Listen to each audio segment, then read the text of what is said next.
मनिंदर जगदीश बाबू का phone number बंद आ रहा है, 2 बार कॉल किया था। कोई नहीं, मनिंदर जगदीश को आ गए हैं, वही तो होस्ट हैं भाई, कथा के यजमान वही हैं। यजमान के बिना कथा कैसे हो सकती है? ठीक है, तो एक शुभ समाचार है, वो हम लास्ट में बताएंगे। ठीक है, कथा करते हैं। मनिंदर जगदीश को एक बार मैसेज कर लीजिए, राहुल प्रभु नहीं है, जितेंद्र प्रभु नहीं है, जो कथा में होने चाहिए। तो चलते हैं हम लोग कथा की ओर। ठीक है प्रभु जी, कर कथा रहा में क्या करें प्रभु जी? हूँ प्रभु जी, मैं मैसेज कर रहा हूँ सभी को। अच्छा। माता जी कहाँ, किरण माता जी कहाँ है? नहीं है, पास में। दिखाओ एक बार, दिखाओ उनको।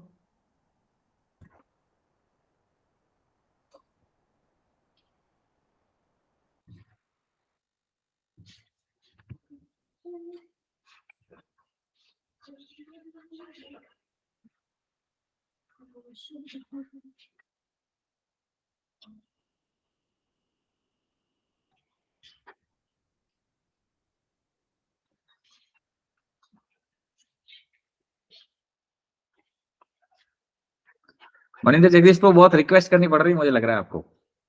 है क्या माता जी? दिख नहीं रहे अभी तक।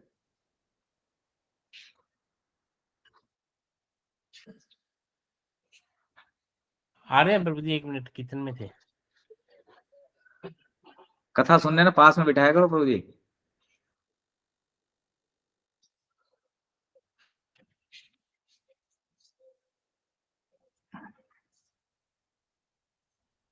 हरे कृष्णा। तो हम लोग चलते हैं कथा की ओर।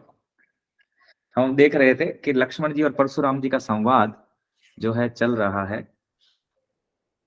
लक्ष्मण जी और परशुराम जी का संवाद चल रहा है। तो संवाद में हमने देखा कि जैसे ही भगवान ने धनुष तोड़ा, पिनाक धनुष को, भगवान शिव के धनुष को जब उन्होंने तोड़ा, तो तोड़ते ही भयंकर शोर हुआ।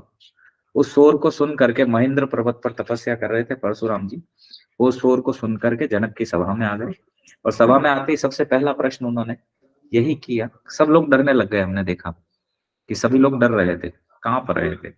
और उससे पहले प्लान क्या कर रहे थे? वो जो दुष्ट राजा थे वो प्लान कर रहे थे कि ये सीता को धनुष थोड़ी ले जाने देंगे, हमसे युद्ध करना पड़ेगा। और अगर जनक भी अपनी सेना के साथ आए तो उसको भी हम हरा देंगे, क्योंकि सामान्य लोग नहीं थे, उसमें देवता राक्षस भी थे जो कि राजाओं के रूप में आए थे, तो बड़े पावरफुल थे। और हमने देखा रावण और बाणासुर जो है वो भी आए थे। रावण और बाणासुर जो है वो सिर्फ प्रणाम करके धनुष को चल दिए थे, उठाना बहुत दूर की। और हमने देखा था कोई भी राजा तिल के बराबर भी उस धनुष को हिला नहीं पाया।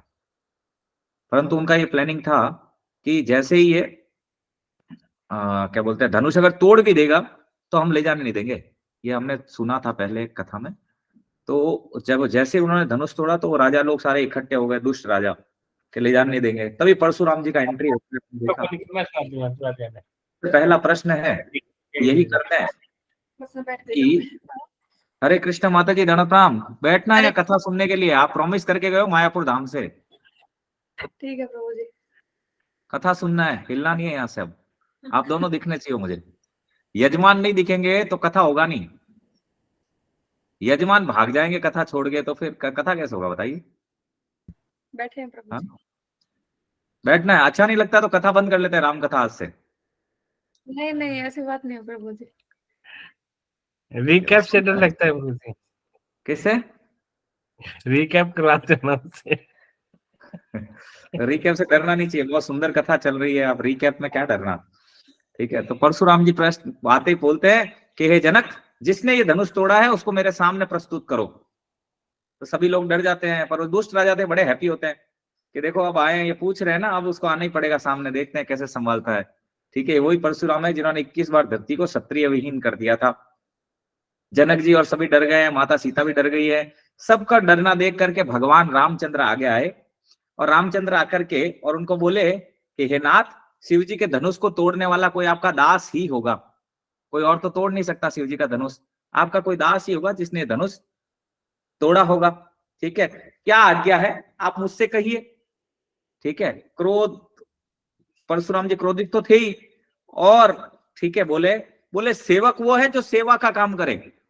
आपने कहा आपका कोई सेवक ही होगा, ठीक है, जिसने धनुष तोड़ा है, तो सेवक तो सेवा का काम करता है। ठीक है, सेवक शत्रु का काम नहीं कर सकता। शत्रु का काम तो वही कर सकता है जिसको लड़ाई करने का, युद्ध करने का सामर्थ्य हो। ठीक है, सुनो, जिसने भी शिव जी का धनुष तोड़ा है, ठीक है, वह सहस्त्र बाहु के समान मेरा शत्रु है। भगवान रामचंद्र जी बोले भैया आपका दास ही होगा जिसने तोड़ा होगा, सामान्य व्यक्ति तो नहीं होगा। बोले दास वाला काम नहीं है ये, सेवक तो होता है, सेवा का काम करता है। ये जिसने भी तोड़ा है वो सहस्त्र बाहु के समान मेरा शत्रु है। सहस्त्र बाहु हमने देखा जिसकी 1000 भुजाएं थी, सहस्त्र बाहु अर्जुन। ठीक है, वो ऐसा था कि वो एक बार स्नान कर रहा था, बताते हैं नदी में स्नान कर रहा था, तो वो ऐसे करके स्नान कर रहा था अपनी रानियों के साथ, तो नदी का वेग रुक गया। तो वेग रुक गया तो रावण नहा रहा था दूसरी तरफ।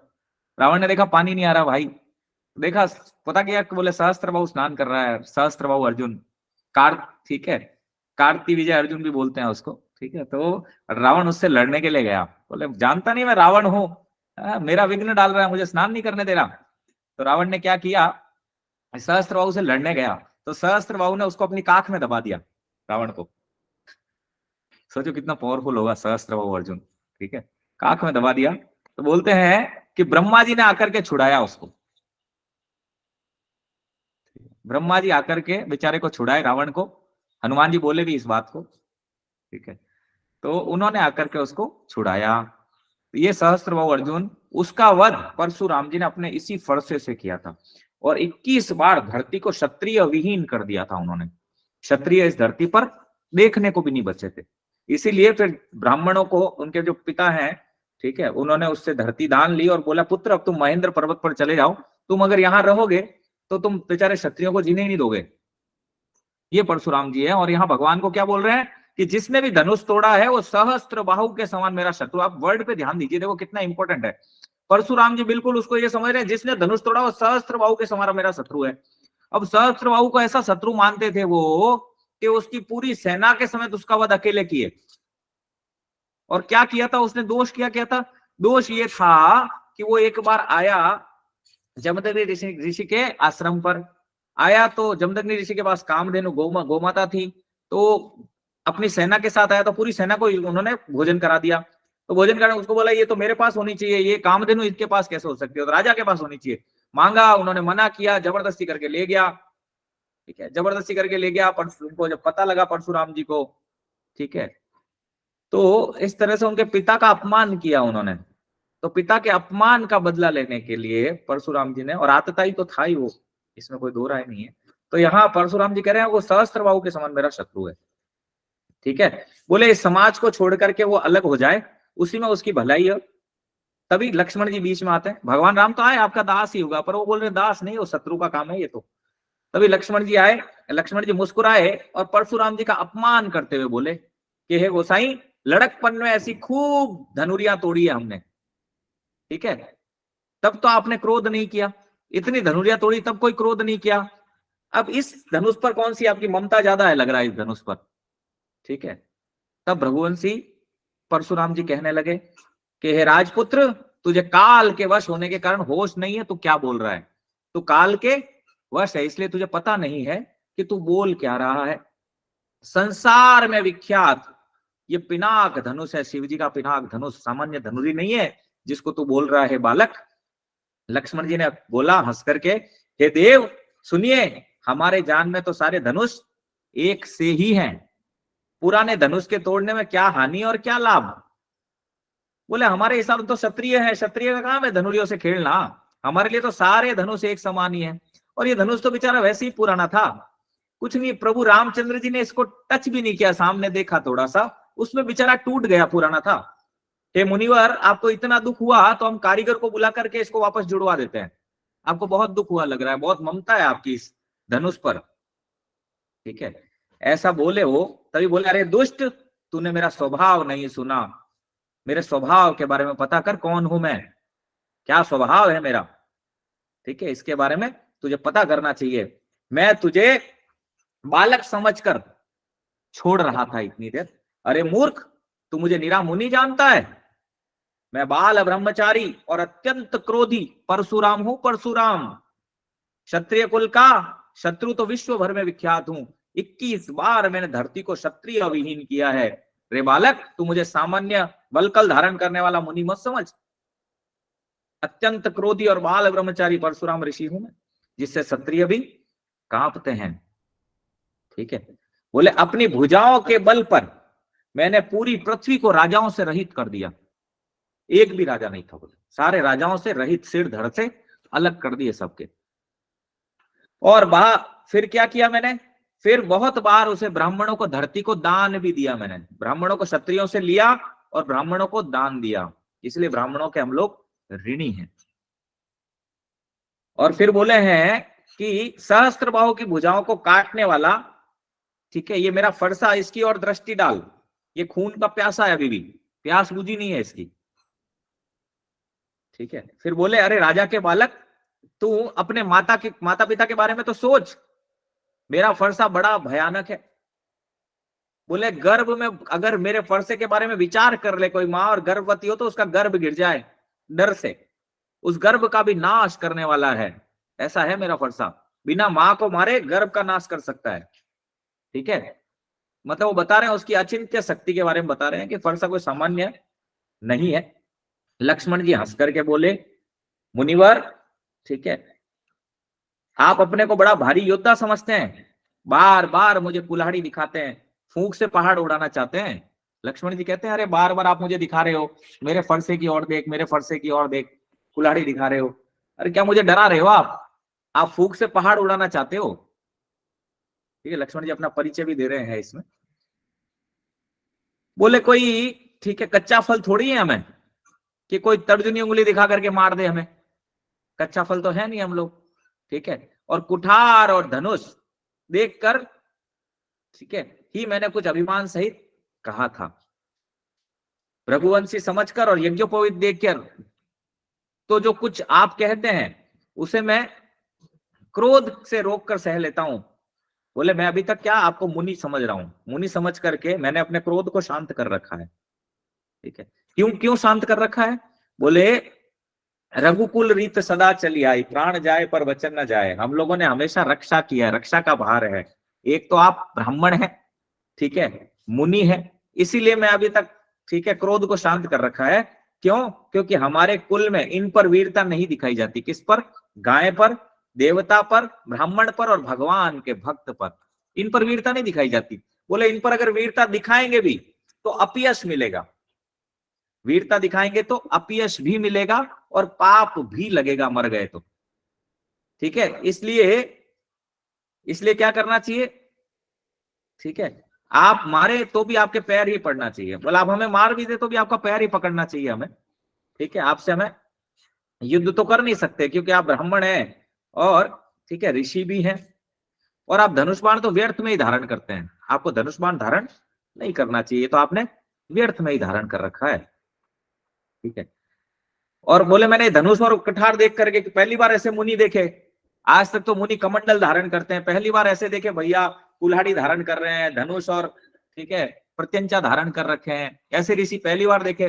तो ये देख करके ही मैंने आपको कुछ कहा, अगर कुछ अनुचित लगी हो मेरी बात तो ये महामुनि मुझे क्षमा कर देना, ठीक है। यह सुनकर भृगुवंशी जो परशुराम जी है क्रोध के साथ गंभीर वाणी में बोले, इस बार क्रोध शांत नहीं हुआ पर क्रोध के साथ गंभीर वाणी में भी बोल रहे हैं। क्या बोल रहे हैं, हे विश्वामित्र सुनो, विश्वामित्र जी को इंगित करके बोल रहे हैं आप, क्योंकि विश्वामित्र जी के साथ आए ना ये लोग। बोले कि हे विश्वामित्र सुनो, यह बालक बड़ा कुबुद्धि और कुटिल है, काल के वश होकर यह अपने कुल का घातक बन रहा है। बोले विश्वामित्र तुम्हारे साथ आए ना ये बालक कुबुद्धि है और कुटिल भी है, काल के वश होकर के क्या हो रहा है, अपने कुल का घातक बन रहा है, इसे बताओ किसके सामने खड़ा है ये। अब आज तक परशुराम जी के आगे इतनी देर तक कोई खड़ा नहीं रहा था, ये तो बहुत ज्यादा देर हो गई। हमने देखा राजा लोग तो साइड में प्रणाम करके निकल लिए, वहां हमने देखा वहां पे लिखा गया है कि अगर दृष्टि पड़ जाए तो सर धड़ से अलग, इतना समय तो बचता ही नहीं है। यहाँ तो लक्ष्मण जी बहुत समय ले लिए परशुराम जी का, ठीक है। फिर बोल रहे हैं यह सूर्य वंश रूपी पूर्ण चंद्र का कलंक है। बोले सूर्य वंश रूपी जो पूर्ण चंद्र है उस पे ये कलंक है, ये बालक, यह बिल्कुल उद्दंड, ठीक है, और मूढ़ और निडर है, ठीक है, मूर्ख भी है और निडर भी है। अभी क्षण भर में ये काल का ग्रास हो जाएगा, ज्यादा समय भी नहीं लगेगा। मैं पुकार कर कह देता हूं, फिर मुझे दोष मत देना। यदि तुम इसे बचाना चाहते हो तो हमारा प्रताप बल और क्रोध बतलाकर इसे मना कर दो। बोले मेरे बारे में बता दो इसको, मेरे प्रताप के बारे में बता दो कौन हूं मैं, मेरे बल के बारे में बता दो कि भैया कितना बलवान हूं मैं, और मेरा क्रोध भी बता दो कि मुझे क्रोध आता है तो क्या होता है। विश्वामित्र तुम ही इस बालक को बता दो। लक्ष्मण जी ने कहा हंस करके, हे मुनि आपके सुयश का वर्णन कौन कर सकता है। आप इतनी देर से अपने सुयश का वर्णन तो खुद ही कर दिए, फिर अब खुद तो करे ही करे, अब हम विश्वामित्र जी को ही बोल रहे हो, गुरुदेव को ही बोल रहे हो कि हाँ मेरे सुयश का वर्णन कर लो। ठीक है, आपने अपने मुंह से अनेकों बार इसका वर्णन कर लिया है, इतने बार भी संतोष नहीं हुआ तो अगेन कर लीजिए, पुनः कर लीजिए। ठीक है, कह डालिए पुनः कौन है आप। क्रोध रोककर असह्य दुख मत करिए, अपने क्रोध को रोकिए मत, जो करना है कर लीजिए महाराज। ठीक है, आप वीरता का व्रत धारण करने वाले धैर्यवान और शोभा रहित हैं, गाली देते शोभा नहीं देते। क्योंकि लक्ष्मण जी को हमने देखा पीछे वो गाली दिए हैं, क्या बोले हैं, कुबुद्धि है, कुटिल है, मूर्ख है। ठीक है, ये हमने देखा। तो लक्ष्मण जी यही कह रहे हैं कि महाराज क्रोध बहुत आ रहा है आपको, जो करना है कर लीजिए। ठीक है, क्रोध को क्यों कंट्रोल कर रहे हैं।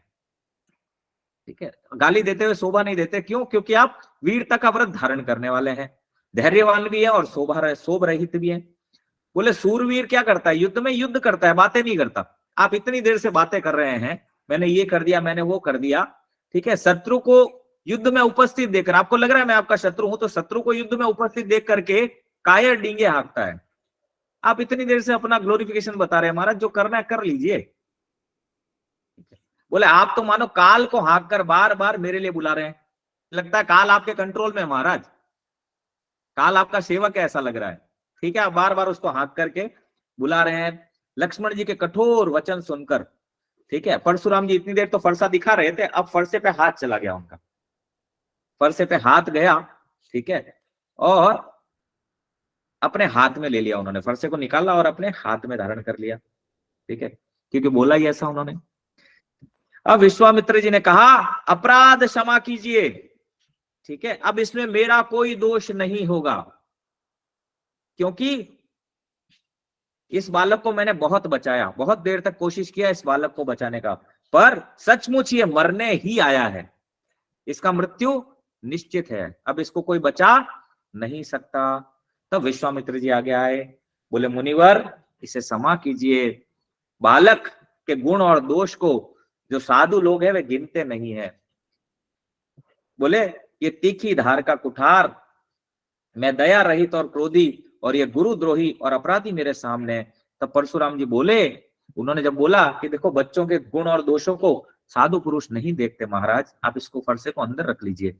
पर बोले इधर तीखी धार का कुठार है मेरे हाथ में, और मैं दया रहित और क्रोधी, दया तो मेरे जीवन में है ही नहीं, दया रहित और क्रोधी, और दूसरी तरफ मेरे सामने कौन है, गुरुद्रोही और अपराधी मेरे सामने है। तो बिल्कुल एकदम राइट टाइम है। ठीक है, तो ये विश्वामित्र मुझे मत रोको। विश्वामित्र जी ने हृदय में हंस करके कहा कि लगता है मुनि को हरा ही हरा दिख रहा है चारों तरफ, आज तक जो दिखे ये कौन है इनको पहचान भी नहीं पा रहे कि जो सामने खड़े हैं राम और लक्ष्मण, ठीक है, ये है कौन। पर ये क्यों नहीं पहचान में आ रहे, क्योंकि दोष है, क्रोध रूपी दोष। दोष जब तक जीवन में है तब तक भगवान के दर्शन नहीं होते। हमने देखा था पहले भी, मैं मनता मन मारी रे नाना करी करी पीस, अब सुख पावे सुंदरी ब्रह्म जलक के पीस। जब तक कोई भी दोष है तब तक जीवन में भगवान नहीं आ सकते। बोले गोस्वामी तुलसीदास जी भी, कामी ही क्रोधी सम हरि कथा, उसर बीज भय फल जथा। बोले ऐसे ही जैसे बंजर भूमि में बीज बोना, कामी क्रोधी और लोभी के आगे हरि कथा कहना। फिर कह रहे हैं कि आप सर्वत्र विजयी हैं, ठीक है, पर ये सामने जो सामने खड़े हैं राम और लक्ष्मण, ये सामान्य क्षत्रिय नहीं है। ठीक है, बोले ये कोई खांड नहीं है जो मुंह में लेते ही गल जाए। आज तक जो मिले क्षत्रिय, ठीक है, ये कोई सामान्य क्षत्रिय नहीं है। क्षत्रिय का मतलब ये नहीं है कोई राजपूत है, आज जैसे चलता है ना, ये राजपूत वर्ड पहले था नहीं एक्चुअली। ब्राह्मण, क्षत्रिय, वैश्य और शूद्र हुआ करते थे। उसमें भी कोई ना नीचा था ना ऊंचा था। अगर आप देखेंगे ना, शास्त्रों पे जाएंगे अगर, भगवत गीता या भागवतम पे, तो भगवान बोले हैं कि मेरे मुख से ब्राह्मण उत्पन्न हुए। ब्राह्मण का काम क्या है, ब्राह्मण इज लाइक अ टीचर, ब्राह्मण ज्ञान देता है। जैसे मुंह क्या करता है, अभी मुंह इतनी देर से बोल रहा है, मुंह कोई काम नहीं करता इसके अलावा, तो ब्राह्मण का काम क्या है, ज्ञान देना। और ब्राह्मण जब ज्ञान देता है तो उसके बदले कुछ भी लेता नहीं है। आपने देखा होगा पहले गुरुकुल्स होते थे, दान पे चलते थे, वो केवल क्या करते थे, दान लेना, दान देना, भिक्षाटन करना, ये ब्राह्मण का काम था। आजकल देखो ब्राह्मण खत्म हुए तो क्या हुए, सबसे ज्यादा पैसा एजुकेशन पे ही लगता है आज की डेट में, क्योंकि ब्राह्मण है ही नहीं, प्रोफेशनल हो गए वो। तो टीचर के बिना कोई चल नहीं सकता। इसलिए प्रभुपाद भी बोले हैं कि ब्राह्मण is a head of society. आजकल हेड है ही नहीं सोसाइटी में, हेडलेस सोसाइटी है। क्या है मनिंदर जगदीश प्रभु, प्रभुपाद यही कहते हैं ना, हेडलेस सोसाइटी, यही कहते हैं प्रभुपाद। यही कहते हैं। वो ये भी कह के गए थे कि मेरा आधा कार्य अधूरा रह गया जब तक ये व्यवस्था हाँ, establish वर्ण व्यवस्था, ये वर्ण व्यवस्था जो हम जाति व्यवस्था इज नॉट अ वर्ण व्यवस्था। वर्ण व्यवस्था में कहीं भेद नहीं है प्रभु, वर्ण व्यवस्था जो है उसमें कहीं पर भी भेद नहीं है। फिर भगवान बोले कि क्षत्रिय मेरे भुजाओं से प्रकट हुए। भुजाओं का काम क्या होता है, हाथों का काम क्या होता है, रक्षा करना पूरा बॉडी का। ऐसे ही क्षत्रिय क्या करते हैं, रक्षा का भार है उन पर, इसीलिए उन्होंने बड़े बड़े त्याग किया। आप देखो हाथ भी त्याग करते हैं, सेक्रीफाइस करते हैं, ऐसे ही क्षत्रिय सेक्रीफाइस करते हैं। बोले उदर से वैश्य उत्पन्न, उदर क्या करता है, सप्लाई चेन का काम करता है। जो भी आप मुख से खाते हो, उदर क्या करता है, सप्लाई करता है, सिस्ट को नीचे की तरफ धकेलता है और जो पौष्टिक चीजें हैं उसको ब्लड के थ्रू सप्लाई करता है। उसकी वजह से पूरा शरीर काम करता है। शूद्र मेरे पैरों से उत्पन्न हुए। पैर क्या करता है, इन तीनों का बोझ ढोता है। पैर समझ लो एक तरह से नौकरी पेशा। आप समझ लो आज के टाइम में अगर देखो तो ब्राह्मण इज अ टीचर, क्षत्रिय है सैनिक, और वैश्य है, ठीक है, वैश्य है अपना क्या बोलते हैं आजकल बिजनेसमैन, और शूद्र इज अ नौकरी पेशा, जो नौकरी कर रहे हैं। अब आप सोचिए इन चारों के बिना कोई सोसाइटी चल सकता है? आप में से कोई है जो कहता है इन चारों के बिना सोसाइटी चल सकता है कोई जो कह सकता है कि इन चारों के बिना कोई सोसाइटी चल रहा है? ऑफिस भी नहीं चल सकता, इवन वहां भी इन चारों की आवश्यकता रहती है। एडमिन वाले की आवश्यकता भी रहती है, ठीक है, गार्ड की आवश्यकता भी रहती है, ठीक है, और एक कैशियर की भी जरूरत रहती है, सभी की आवश्यकता रहती है एक ऑफिस में भी। तो आप उसके बिना सोसाइटी नहीं चला सकते। इसीलिए भगवान ने ये बनाया है। भगवान ने ये नहीं बनाया ये राजपूत है, ठीक है, ये भील है, ये हरिजन है, भगवान ने नहीं बनाया ये। भगवान ने वर्ण व्यवस्था बनाई। भगवान बोले चातुर्वण्य मया सृष्टा गुण कर्म विभागश, गुण और कर्म से विभाग किए। जैसे शक्कर का गुण जो है मिठास, शक्कर अपना गुण छोड़ देगी तो शुगर नहीं कहलाएगी। और आप सब भगवान के मंदिर जाते हो तो आप यही कहते हो भगवान अपने चरणों में स्थान देना। शिव जी भी हमने देखा भगवान अपने चरणों में स्थान देना, वेद कह रहे अपने चरणों में स्थान देना। तो चरणों से उत्पन्न हुआ नीचा कैसे हो सकता है? एम आई राइट और रॉन्ग? क्या चरणों से उत्पन्न हुआ छोटा हो सकता है भगवान के? बताइए आप में से कोई। नहीं विजय सिंह प्रभु, मनिंदर जगदीश प्रभु, मधु माता जी, नहीं प्रभु जी। नहीं हो सकता ना। फिर तो भेद होना नहीं चाहिए सोसाइटी में भगवान के अनुसार। तो भगवान तो बोले थर्ड चैप्टर में कि जो भेद करता हो, ये स्थिर प्रज्ञ की बात की है भगवान। अर्जुन को बोले जो मान अपमान यश अपयश लाभ हानि में समान रहता हो, ठीक है, जो कुत्ता हाथी चांडाल और ब्राह्मण खड़ा हो तो भेद ना रखे, सबको तत्व की दृष्टि से देखे कि सब में जीवात्मा कॉमन। ये तो कपड़ा है, कपड़े से कोई भेद थोड़ी किया जाता है। भेद करे वो मूर्ख है, शास्त्र ये बोलते हैं, ठीक है। भगवान बोलते हैं जो भेद करता है वो मेरा भक्त नहीं हो सकता। वो ज्ञानी हो सकता है, भगवान का भक्त नहीं हो सकता, ठीक है। पर शास्त्र पढ़े तो पता लगे, शास्त्र पढ़ते नहीं है, इसीलिए समस्या है। तो यहां पर भी, ठीक है, मुनि जो है पहचान नहीं पा रहे सामने कौन खड़े हैं, क्योंकि अहंकार, एक तो अहंकार भी है और क्रोध भी है। तब लक्ष्मण जी ने कहा हे मुनि आपके शील को कौन नहीं जानता, संसार भर में प्रसिद्ध है। अब व्यंग्य कर रहे हैं यहाँ पे। बोले आपके माता पिता से भी तो आप अच्छी तरह उऋण हुए। कैसे उऋण हुए? माता का गला काटे रेणुका जी का, ठीक है। अब यहाँ व्यंग्य कर रहे हैं। अब गुरु का ऋण रह गया, उसे भी आप, ठीक है, आपको जी में बड़ा सोच लग रहा है, ठीक है, क्यों ऊपर वो बोले हैं कि मैं परिश्रम से गुरु से उऋण हो जाता हूं। बोले एक और करता तो गुरु से भी उऋण हो जाता। बोले महाराज यही एक ऋण बचा था, बाकी माता पिता का ऋण तो आप उतार ही दिए। सहस्त्र बाहु को मार करके पिताजी का ऋण उतारे, माँ को मार करके पिताजी का ऋण उतारे, ठीक है। अब एक ही ऋण रह गया महाराज, इसको भी पूरा कर लीजिए आप। सो जनु हमरे ही माथे काढ़ा, बोले मेरे ऊपर निकाल लीजिए ये, ठीक है, मेरे ही मत्थे कड़ा है ये, ठीक है। बहुत दिन बीत गए और ब्याज भी बहुत बढ़ गया महाराज, क्यों महेंद्र पर्वत पे हो इतने टाइम से किसी क्षत्रिय को मारे नहीं हो, तो ब्याज भी बहुत बढ़ गया है महाराज, ठीक है। अब किसी हिसाब करने वाले को बुला लीजिए, मैं थैली खोल कर दे भी देता हूं। लक्ष्मण जी के कड़ुए वचन सुनकर के परशुराम जी ने अपना कुठार संभाला, सारी सभा हाय हाय करने लगी और पुकार उठी। ठीक है, हे भृगुश्रेष्ठ, आप मुझे फरसा दिखा रहे हैं, पर हे राजाओं के शत्रु, मैं ब्राह्मण समझकर बचा रहा हूं। बोला आप मुझे फरसा दिखा रहे हैं, मैं आपको ब्राह्मण समझ करके, ठीक है, बचा रहा हूं। आपको कभी रणधीर बलवान नहीं मिले लग रहा है, क्षत्रिय बहुत मिले आपको, कोई रणधीर और बलवान आज तक मिले नहीं है। ब्राह्मण देवता आप घर ही में बड़े हैं। यह सुनकर सभी लोग कहने लगे अनुचित है, अनुचित है, सब पुकार उठे। ठीक है, तब रघुनाथ जी ने, भगवान रामचंद्र जी ने लक्ष्मण जी को रोक दिया। अब लक्ष्मण जी को रोकने के बाद, क्योंकि लक्ष्मण जी के जो उत्तर थे वो आहुति के समान थे, जैसे आप यज्ञ में आहुति देते हो तो अग्नि भड़कती है ना, ऐसे ही वो आहुति जब दे रहे थे, पर आहुति आवश्यक है ना, आहुति दोगे तो क्या होगा, ठीक है, देवता पुष्ट होंगे। ऐसे ही क्या होता है, सभी के देवता होते हैं, जैसे भगवान बोले इंद्रियों में मन मैं हूं, तो सभी जो देवता हैं, यहाँ क्रोध बढ़ रहा है हमने देखा, और जब तक क्रोध है तो गुरु तत्व है, मैंने बताया था नित्यानंद प्रभु, बलराम जी, लक्ष्मण जी गुरु तत्व है। गुरु क्या करता है जीवन में जीव को, जैसे गोस्वामी तुलसीदास जी भी, हम लोग उत्तरकांड में जाएंगे तो वहां बोलेंगे कि गुरु जो है वो ये जो भव रोग है, काम क्रोध लोभ मोह मद मत्सर, इसका गुरु ही उपचार कर सकता है, अन्यथा कोई और उपचार नहीं कर सकता। भगवान सामने खड़े हैं पर गुरु तत्व है, इसीलिए आकर के उनको समझा रहे हैं। ठीक है, और आगे बोलेंगे भी, वो हमने देखा आगे बोलेंगे भी कि महाराज सबसे बड़ा शत्रु है काम, इसका त्याग कीजिए। जैसे ही इसका क्रोध का त्याग करेंगे, सबसे बड़ा शत्रु है क्रोध, क्रोध का त्याग कर दिया आपको दिख जाएंगे कि सामने कौन खड़े हैं। क्रोध है इसीलिए सामने कौन खड़े हैं आपको दिख भी नहीं रहे हैं।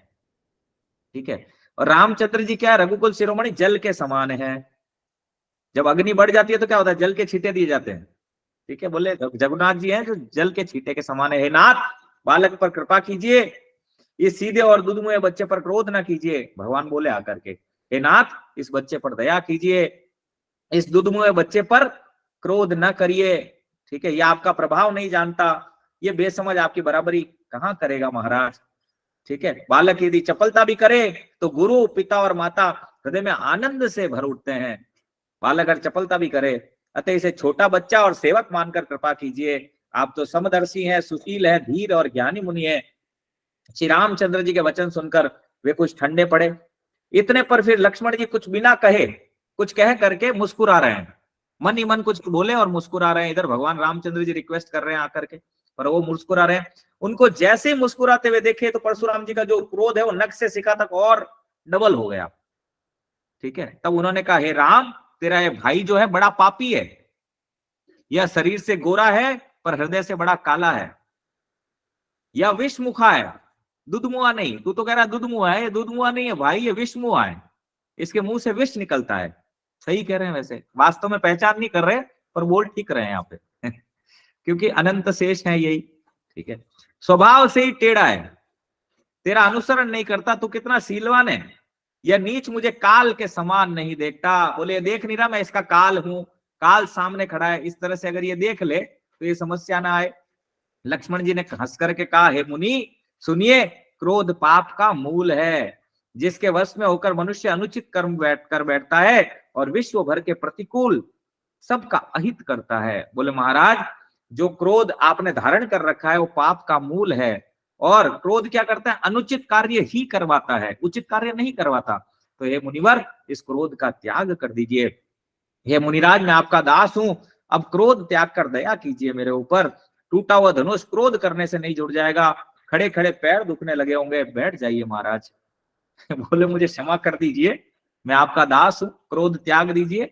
और टूटा हुआ धनुष तो महाराज जुड़ नहीं जाएगा, खड़े खड़े पैर भी दुखने लगे होंगे आपके, इतनी देर से जब से आए हो, एक तो महेंद्र पर्वत से चल करके आए हो, ठीक है, तो आपको थकान भी हुआ होगा, फिर आए हो जब से खड़े हो महाराज, थोड़ा बैठ जाइए। ठीक है, यदि धनुष्य अत्यंत प्रिय हो तो कोई उपाय करे भाई, कोई कारीगर को बुला करके इसको जुड़वा दे। और लक्ष्मण जी के बोल सुनकर के जनक जी डर जाते हैं और कहते हैं बस अब चुप रहिए, अनुचित बोलना अच्छा नहीं है। जनकपुर के जो स्त्री पुरुष है वो थर थर कांप रहे हैं कि जानते हैं किससे बात कर रहे हैं। वो मन ही मन कह रहे हैं ये छोटा कुमार बड़ा ही खोटा है क्रोध को आग दे रहा है। लक्ष्मण जी की निर्भय वाणी सुनकर परशुराम जी का शरीर क्रोध से जला जा रहा है, उनके बल की हानि हो रही है, उनका बल घट रहा है। तब रामचंद्र जी पर एहसान जानकर परशुराम जी बोले, तेरा छोटा भाई समझकर, परशुराम जी तेरा छोटा भाई समझकर मैं इसे बचा रहा हूं। यह मन का मैला और शरीर का कैसा सुंदर है, जैसे विष के रस से भरा हुआ सोने का घड़ा। ये देख करके फिर भगवान रामचंद्र जी, यह सुनकर लक्ष्मण जी फिर हंसे, पर तब रामचंद्र जी ने तिरछी दृष्टि देख कर करके और लक्ष्मण जी को शांत किया। ठीक है, लक्ष्मण जी सकुचाकर विपरीत बोलना छोड़कर गुरु जी के पास चले गए और फिर भगवान विनय के साथ बोले, हे नाथ सुनिए, आप तो स्वभाव के सुजान है, आप बालक के वचन पर कान न कीजिए, उसे सुना अनसुना कर दीजिए। ठीक है, बाल बर्रे और बालक का स्वभाव एक होता है, संत जन इसे कभी दोष नहीं लगाते। फिर लक्ष्मण जी ने कुछ आपका काम नहीं बिगाड़ा, हे नाथ आपका अपराधी तो मैं हूं, हे स्वामी कृपा क्रोध वध और बंधन जो कुछ करना है दास की तरह मुझे अपना दास समझकर मुझ पर कीजिए। कि आपका अपराधी मैं हूं, आप इतनी देर से ढूंढ रहे हैं कौन मेरा अपराधी है, कौन मेरा अपराधी है, तो आपका अपराधी वास्तव में मैं हूं महाराज। आप तो किसने धनुष तोड़ा, अपराधी को सामने लाओ, तो मैं आपका अपराधी हूं। अब जो करना है, क्रोध करना है, कृपा करना है, वध करना है, बंधन करना है, जो कुछ करना है महाराज मुझ पर कीजिए। जिस प्रकार आपका क्रोध दूर हो वही कार्य कीजिए, मैं वही उपाय करूंगा। मुनिवर ने कहा, हे राम क्रोध कैसे जाए, अब भी तेरा छोटा भाई टेढ़ा ही ताक रहा है। बोले जाए कैसे ही क्रोध, तेरा जो भाई है बैठा तो वहां गुरु के पास है, पर अभी भी टेढ़ी टेढ़ी नजर, टेढ़ी टेढ़ी दृष्टि से मेरी ओर ही देख रहा है। ठीक है, जब तक इसकी गर्दन पर कुठार नहीं चलाऊंगा तो ये क्रोध कम नहीं होने वाला। अब इसकी गर्दन पे कुठार चला करके ही, कुल्हाड़ी चला करके ही मुझे क्रोध होगा, क्रोध शांत होगा। ठीक है, इसके आगे शायद यहीं तक थे हम लोग, है ना राहुल प्रभु? इसी से आगे है ना हम लोग अभी, राहुल प्रभु? हरे कृष्णा प्रभु यहीं जी, तक थे ना हम लोग कल, जी प्रभु, है ना? ठीक है, हाँ आगे चलते हैं। बयहु नहात दयई रिस छाती, भाकुठार कुंठित नप घाती, भयउ बाम विधि फिरे सुभाव, मोरे हृदय कृपा कसिकाऊ, आजु दया दुख दुसह सहावा, सुनि सौमित्र बिहसी सिरुनावा, बाहु कृपा मूर्ति अनुकूला, बोलत बचन झरत जन फूला, जो पे कृपा जरई मुनि गाता, क्रोध भय तनु राख विधाता, देखु जनक हटि बालक एहु, कीन चहत जड़ जमपुर गेहु, बेगी करौ किन आखिन ओटा, देखत छोट खोट न पुठोटा, बिहसे लखनु कहा मन माही, मूंदे आखि कथौ कोई नाही, परशुराम तब राम प्रति, बोले उर अति क्रोध, शंभुसरा सुन तोरी सठ, करसी हमार प्रबोध, सियावर रामचंद्र भज जय शरणम। जय सिया राम, जय जय सिया राम, जय सिया राम, जय जय सिया राम। आगे बोलते हैं, हाथ चलता नहीं, क्रोध से छाती जली जा रही है, राजाओं का घातक ये कुठार भी कुंठित हो रहा है, विधाता विपरीत हो गया, इससे मेरा स्वभाव बदल गया, नहीं तो भला मेरे हृदय में किसी समय भी कृपा कैसी।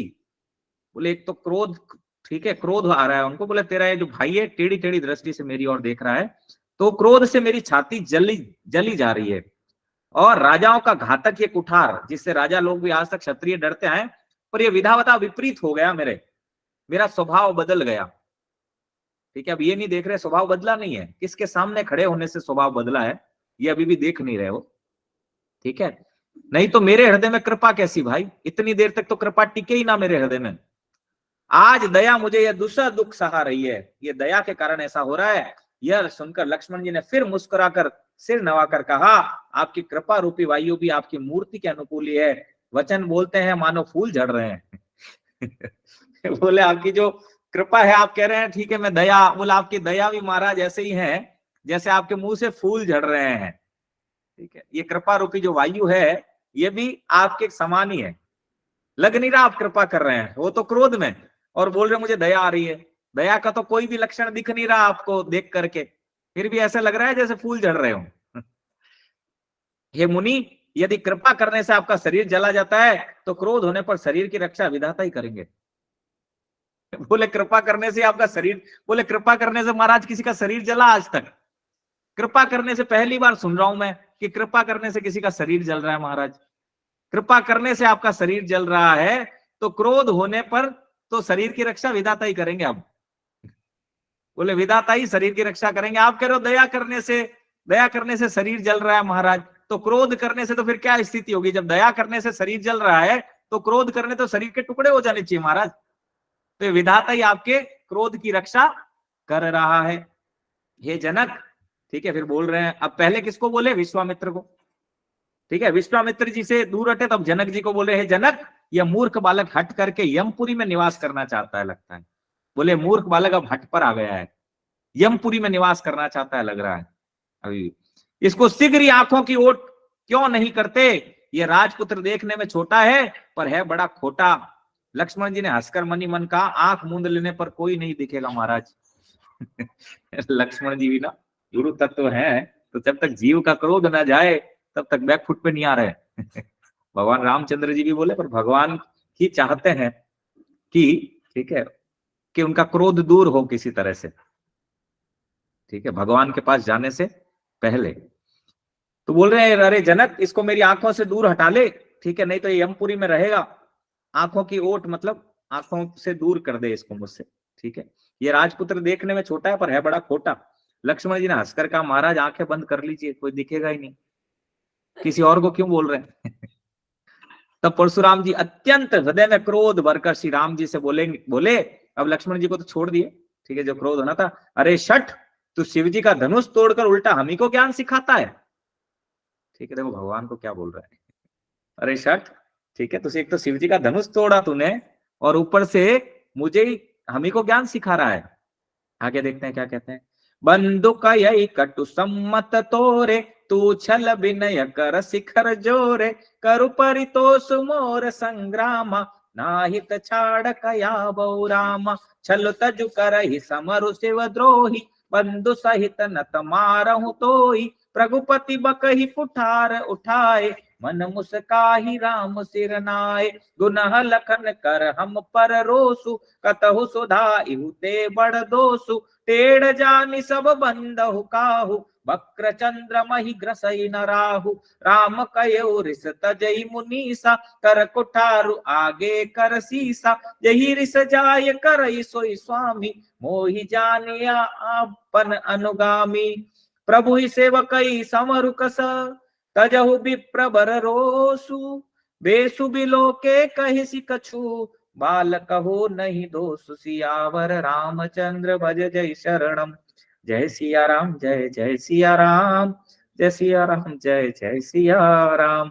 भगवान को बोल रहे हैं, अरे तेरा ये भाई तेरी ही सम्मति से अभी तक कटु वचन बोल रहा था, इसमें तेरा हाथ था पूरी तरह से। तू छल से हाथ जोड़कर विनय करता है और तेरा ये भाई विष के समान शब्द उगल रहा है। या तो युद्ध में मेरा संतोष कर, नहीं तो राम कहलाना छोड़ दे। बोले या तो मुझसे युद्ध कर या फिर राम कहलाना छोड़ दे। अरे शिवद्रोही, छल त्याग कर मुझसे युद्ध कर, नहीं तो भाई सहित तुझे मार डालूंगा। बोले छल छोड़, तू इतनी देर से आ रहा है, क्षमा मांग रहा है, मैं आपका दास हूं, मैं आपका दास हूं, पीछे भाई को छोड़ रखा है। ठीक है, वो बाणों के शब्दों के बाण मुझ पर छोड़ रहा है। एक तरफ तो तेरा ये छल लगता है, अब छल को छोड़ और आकर के मुझसे युद्ध कर, नहीं तो भाई सहित तुझे मार डालूंगा। इस प्रकार परशुराम जी कुठार उठाए बक रहे हैं और श्री रामचंद्र जी सिर झुकाए मन ही मन मुस्कुरा रहे हैं। देखो भगवान कभी क्रोध नहीं करते। भगवान की स्थिति देखिए कैसी है, अभी भी इतनी चीजें चल रही है, वो बोल रहे हैं शठ, भगवान को गाली भी दी है। ठीक है, अरे शठ, ठीक है, तू छलिया है, छलिया। भगवान को छलिया कह रहे हैं, परंतु भगवान अभी भी हाथ जोड़ करके सिर झुकाए हुए मंद मंद मुस्कुरा रहे हैं प्रभु। और मुस्कुरा करके कहकर रामचंद्र जी ने मन ही मन कहा, दोष तो लक्ष्मण का और क्रोध मुझ पर करते हैं। धीरे से बोले भगवान, बोले महाराज क्रोध लक्ष्मण ने किया, ठीक है, और क्रोध मुझ पर कर रहे हैं, दोष तो लक्ष्मण का है, वो आपको बोला और आप क्रोध मुझ पर कर रहे हैं। कहीं कहीं सीधेपन में बड़ा दोष होता है। बोले कहीं कहीं सीधे बनो ना तो भी दोष होता है। जैसे मान लो कोई लड़ाई रोकने बीच में जाए, बेचारा वो तो सीधा होता है, उसके ही दोष बन जाता है। तो भगवान बोलते हैं कहीं कहीं सीधा होना भी ठीक नहीं है, बड़ा दोष है। टेढ़ा जानकर सब लोग किसी की भी वंदना करते हैं। टेढ़े चंद्रमा को राहु भी नहीं गसता। बोले टेढ़ा जो होता है उसकी वंदना सभी करते हैं। समाज में भी देखो ना, कोई भक्त हो जाए तो कितना मुश्किल है, लेकिन कोई शराबी मांसाहारी हो जाए उसको कोई नहीं बोलता। उसको कोई माँ का बेटा अगर शराबी मांसाहारी हो जाए तो नहीं बोलेगी किसी से कि महाराज मेरा बेटा शराब पीता है, मांसाहार करता है। लेकिन कोई भक्त बन जाए तो देखो मीडिया पे आ जाता है, अरे इस्कॉन वाले ब्रह्मचारी बना दिए इसको, ये इस्कॉन में जाता था इसलिए ब्रह्मचारी बन गया। तब माए देखो इकट्ठी हो जाएगी न्यूज चैनल पे, मेरा बेटा महाराज साधु बन गया।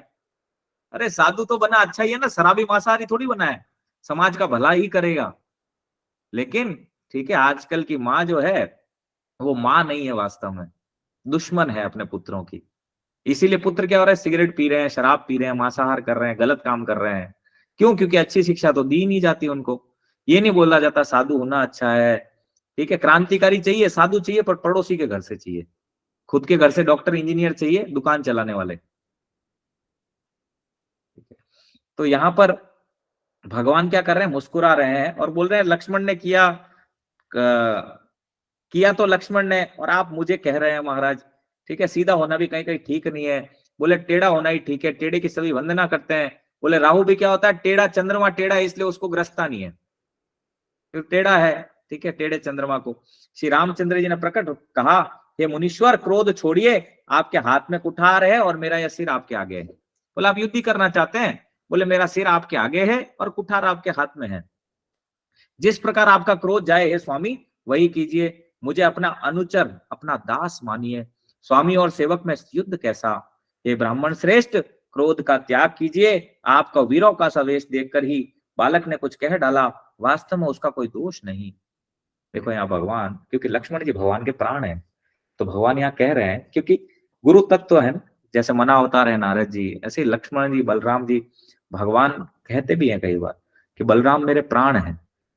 तो यहाँ भगवान बता भी रहे हैं कि देखिए ये अनुचर जो है मेरा, ठीक है, वो उसको आप अपना दास मानिए। स्वामी और सेवक में कैसा युद्ध? सेव्य भगवान और सेवक भगवान में काय का युद्ध? ये ब्राह्मण श्रेष्ठ, क्रोध त्याग दीजिए। और ये जो मेरा छोटा भाई अनुचर है, जो भी कहा इसने आपका वेश देख करके कहा। क्यों? क्योंकि आपके वेश में कुठार, ठीक है, धनुष, तर्कस, ये देख करके इसने बोला है। वास्तव में उसका कोई दोष नहीं है। देख कुठार बान धनुधारी, भेलरी कही ऋषबीरु बिचारी। नाम जान पे तुम ही न चीना, वंश स्वभाव उतरते ही दीना। जो तुम औते मुनि की नाई, पद रज सिर सुधरत गोसाई। क्षमहु चूक न जानत केरी, जय विप्र और कृपा घनेरी। हम ही तुम ही सरि बरि करिस कसिना था, कयहु न कहा चरण कह माथा। राम मात्र लघु नाम हमारा, परसु सहित बड़ नाम तोहारा। देव एक गुण धनुष हमारे, नव गुण परम पुनीत तुम्हारे। सब प्रकार हम तुम सनहारे, क्षमहु विप्र अपराध हमारे। बार बार मुनि विप्र बर, कहा राम सन राम। बोले भृगुपति सरुस हसी, तहु बंधु सम भाम। सियावर रामचंद्र भज जय शरणम। जय सिया राम, जय जय सिया राम, जय सिया राम, जय जय सिया राम। भगवान कितने सुंदर शब्द बोल रहे हैं यहाँ पे।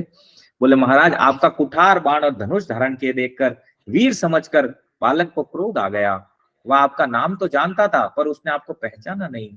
अपने वंश के स्वभाव के अनुसार उसने उत्तर दिया। यदि आप मुनि की तरह आते तो हे स्वामी, बालक आपके चरणों की धूलि सिर पर रखता।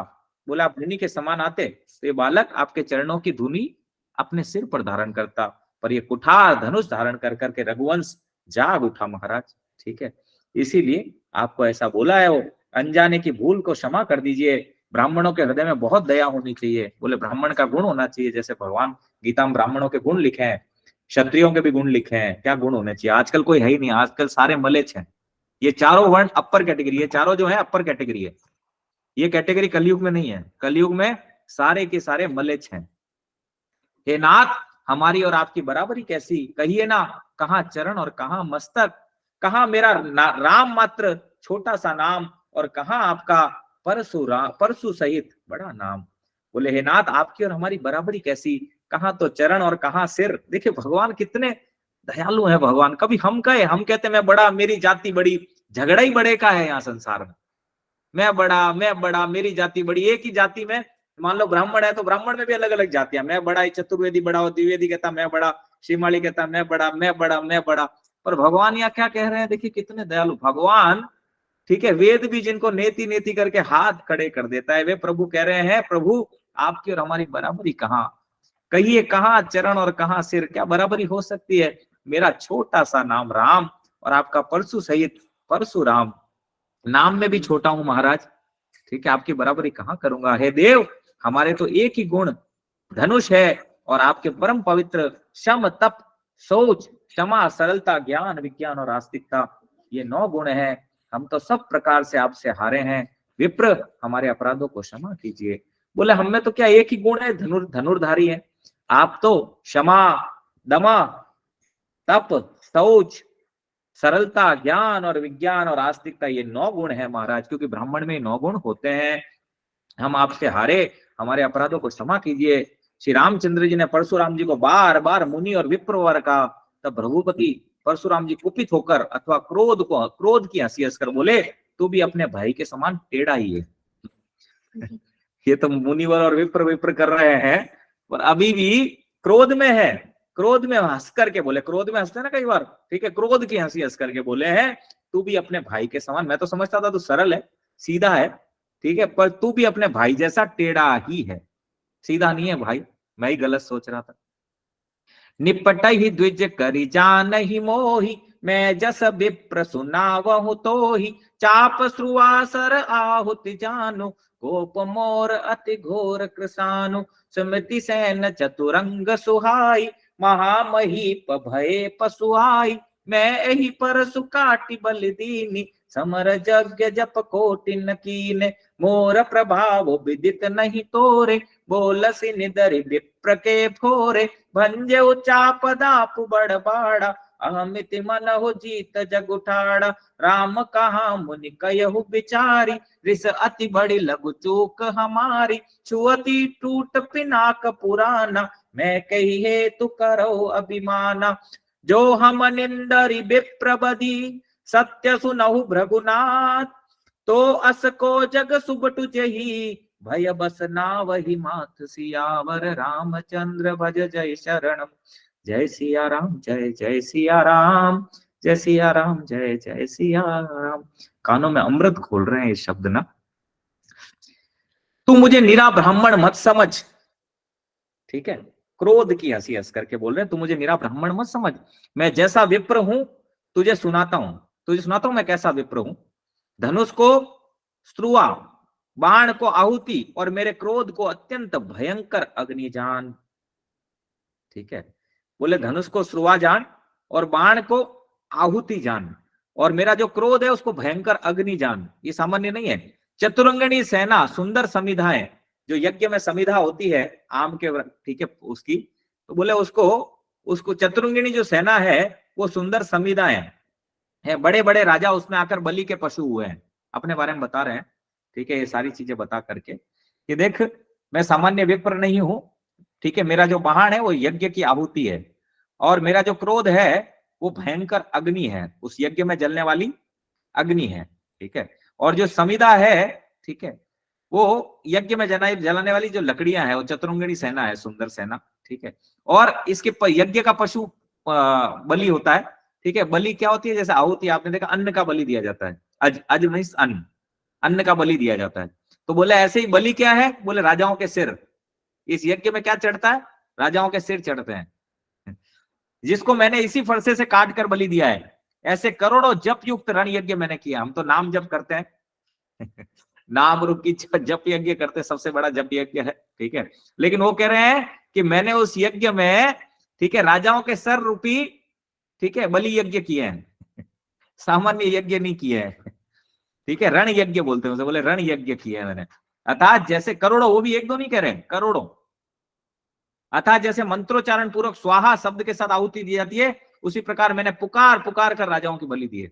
जैसे मंत्रों में स्वाहा ओम गणपतियाय स्वाहा बोला जाता है, बोले ऐसे ही मैंने पुकार नाम ले करके बलि दिया है। कितना खतरनाक है ना। बोले नाम ले लेके बलि दिया भाई, यज्ञ में आहुति देते थे ना यज्ञ में, बोले ऐसे नाम ले लेके करोड़ों आहुति दिया है। मुझे सामान्य मत समझ, तू सोच रहा मैं निरा ब्राह्मण हूं, निरा ब्राह्मण नहीं हूं, ठीक है। मेरा प्रभाव तुझे मालूम नहीं है, इसी से तू ब्राह्मण के धोखे मेरा निरादर करके बोल रहा है। बोले तुझे मेरा प्रभाव तुझे भी नहीं पता लग रहा है, तेरे भाई को तो नहीं पता है, तुझे भी नहीं पता है, अभी तक अपना प्रभाव ही बता रहे हैं, जब से आए हैं अपना प्रभाव बता रहे हैं, बस सामने वाले का प्रभाव नहीं जान रहे। क्यों? क्योंकि क्रोध में है, ठीक है। इसलिए मेरा निरादर करके बोल रहा है, तूने धनुष तोड़ डाला, इससे तेरा घमंड बहुत बढ़ गया है, तूने एक धनुष तोड़ लिया लग रहा है शिव जी का, इससे तेरा तेरा क्रोध, तेरा जो अहंकार है वो बहुत बढ़ गया है, घमंड बढ़ गया है तेरा ऐसा अहंकार है मानो संसार को जीत कर खड़ा है। तुझे क्या लगता है ऐसा अहंकार हो गया तुझे, तू संसार को जीत लिया है? श्री रामचंद्र जी ने कहा, मुनि विचार कर बोलिए, आपका क्रोध बहुत बड़ा है और मेरी भूल बहुत छोटी है। अभी देखो क्षमा ही मांग रहे हैं भगवान, और ये क्षमा कर नहीं रहे। कितनी बार बोल रहे मैं आपका दास हूं, मैं आपका दास हूं, मैं आपका दास हूं, आपसे छोटा हूं, पर यहाँ तो मान ही नहीं रहे। संसार में भी ऐसी स्थिति होती है, परशुराम जी की स्थिति ऐसी है, ठीक है। तो भगवान बोले कि महाराज आपका क्रोध बहुत बड़ा है और मेरी भूल छोटी सी है, ठीक है। क्योंकि धनुष पुराना था, ये धनुष पुराना था, छूते ही टूट गया। मैं किस कारण अभिमान करूं, ज्यादा जोर ही जबरदस्ती नहीं करना पड़ा इसको। हम देखे थे ना भगवान जब धनुष तोड़े तो उठाते हुए, चाप चढ़ाते हुए, किसी ने देखा भी नहीं, बताते हैं, हम पढ़े थे ना, याद है आपको? हम लोग पढ़े थे भगवान जब उठाए और ठीक है उस पे धनुरिया वो चढ़ाए, डोरी चढ़ाए, किसी ने देखा भी नहीं और वो टूट गया। तो भगवान यही कह रहे हैं कि मैं कैसे अभिमान करूं, कुछ करना ही नहीं पड़ा इसके लिए, तो ये तो छूटे ही टूट गया बेचारा। हे रघुनाथ, यदि हम सचमुच ब्राह्मण कहकर निरादर करते हैं तो ये सत्य सुनिए, फिर संसार में ऐसा कौन योद्धा है जिसे हम डर के हमारे मस्तक नवाएं। अब भगवान एकदम सही बात बोले हैं।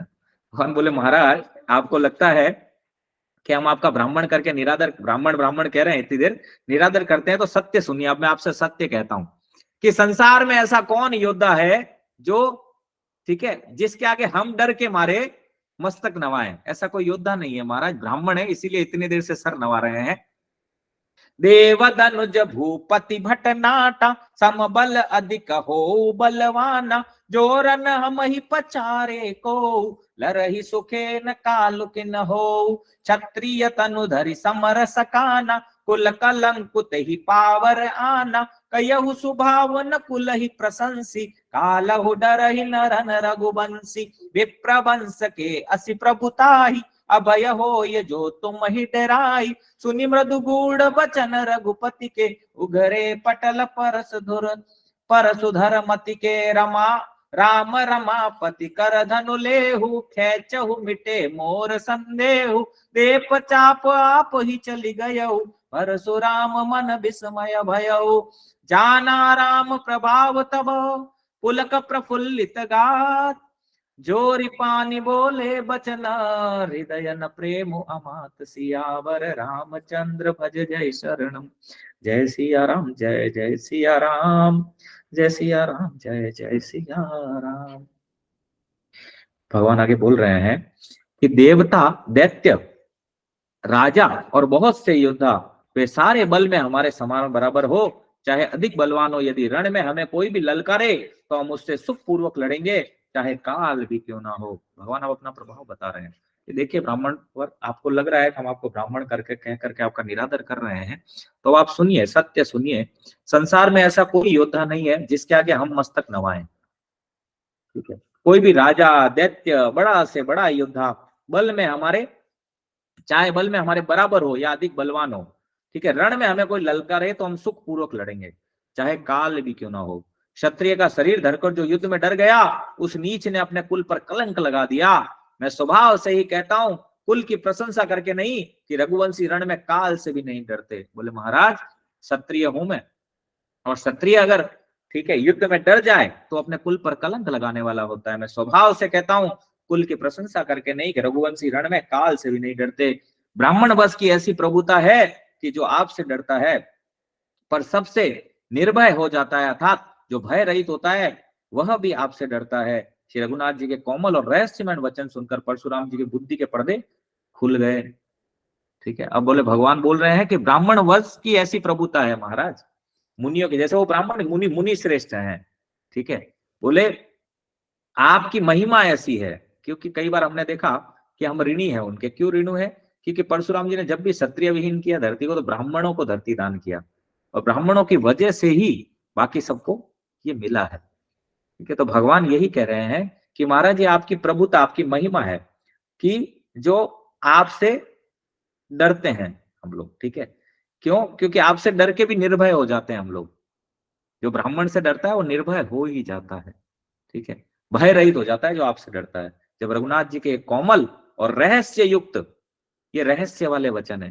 ठीक है, कोई और बोल नहीं सकता, कोई और क्षत्रिय ये बोल नहीं सकता।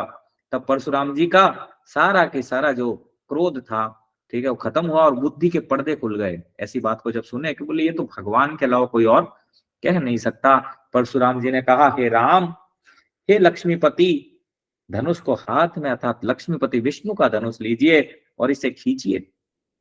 बोले मेरा शंका जो है, डाउट क्लियर हो चुके हैं, मेरा पर्दा खुल चुका है अब देयर इज, ठीक है, नो डाउट। पर फिर भी आप एक काम और कर दीजिए तो मेरा डाउट क्लियर हो। हे राम, हे रघुपति, ये जो लक्ष्मीपति विष्णु का धनुष, यहां तो शिव जी का धनुष थोड़ा, उनके हाथ में विष्णु का धनुष है। बोले ये मेरा धनुष लीजिए और इसको खींचिए, इससे मेरा संदेह मिट जाएगा। परशुराम जी धनुष देने लगे, तब वह आप ही चला गया। बोले देने लगे और देने की जरूरत नहीं पड़ी, बेचारा अपने आप धनुष जो है, क्योंकि अपने स्वामी के पास तो आएगा ना, परम स्वामी है, तो स्वामी के पास वो धनुष चल करके आ गया। क्योंकि ये सारे जो धनुष बाण ये सामान्य नहीं है, ये सारे अचिंत्य हैं। भगवान की जितनी भी चीजें, भगवान के आयुध कोई भी रूप धारण कर सकते हैं, भगवान के कानों के कुंडल कोई भी रूप धारण कर सकते हैं, भगवान के जितने ऑर्नामेंट्स हैं कोई भी रूप धारण कर सकते हैं, चिन्मय है वो सब। ठीक है, तो आयुध जो है अपने आप चल करके आ गया। तब परशुराम जी को मन में बड़ा आश्चर्य हुआ कि आयुध हो, तो बोले लो ये, और वो वहीं हाथ से छूटा, चल करके मनुष्य शरीर धारण किया और भगवान के पास आ गया। तो उनको बड़ा आश्चर्य हुआ। तब उन्होंने राम जी का प्रभाव जाना, इससे उनका शरीर पुलकित और प्रफुल्लित हो गया। वे हाथ जोड़कर वचन बोले, प्रेम उनके हृदय में समाता न था। अब हम कल देखेंगे कि परशुराम जी आगे क्या बोलते हैं, क्या कहते हैं। आप रुकिएगा, एक खुश खबरी है आप सब लोगों के लिए। ठीक है, तो वो सुना के फिर आज की कथा को हम लोग विराम देंगे। तो अब आगे हम देखेंगे कल की परशुराम जी क्या कहते हैं वास्तव में। वांछा कल्पतरुभ्यश्च कृपा सिंधुभ्यश्च पतितानां पावनेभ्यो वैष्णवेभ्यो नमो नमः। अनंत कोटि वैष्णव